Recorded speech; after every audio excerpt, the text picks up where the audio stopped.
my premise is that we clearly need housing, and we need different types of housing. The phrase I used in that last talk was that we needed everything from tiny houses to penthouses. And I still really believe that. I believe that very strongly. To me, the key is where do we build this stuff? If we're not going to pave over all of our farmland and we're going to build in ways that are more sustainable, what does that look like?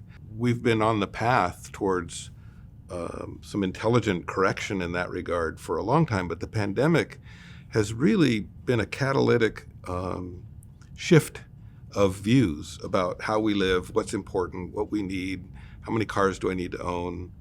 What's interesting is that these properties that have always seemed like they were off limits are suddenly becoming within the realm of possibility for change.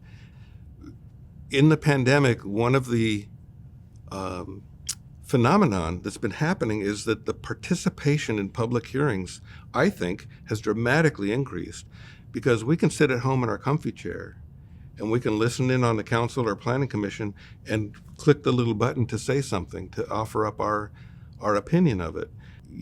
From the outside, I'm as a previous user of these public hearings, that might have terrified me. But what I've been finding is that as many people are showing up at these hearings in support of the new housing as we're opposed to it, and I would say even the trend is more are showing up in favor, not just of the housing, but of the reimagining of the urban form, of the walkability. You mentioned downtown Ventura. People are loving it. They're getting reminded about what it's like to live in a place where you can just amble along and stop at a cafe and see people and this is happening all over the world, but we haven't really enjoyed a lot of it here.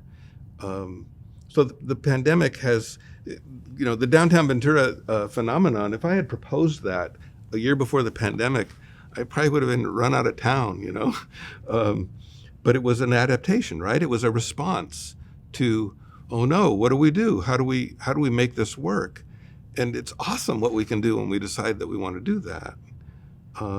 So again, the other thing that's happening there is that we are building, there must be at least 10, maybe more housing projects in the works right now in downtown Ventura.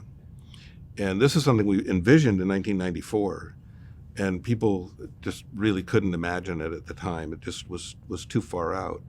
Now, it's like, how quickly can this happen? When can I move in?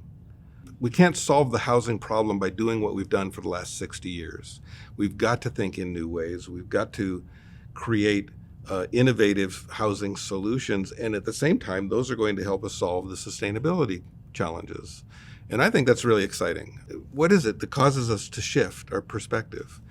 And I think there's a wonderful nexus there between economy and sustainability and equity and social justice. And there isn't a solution for each one. There's a solution, that brings it all together.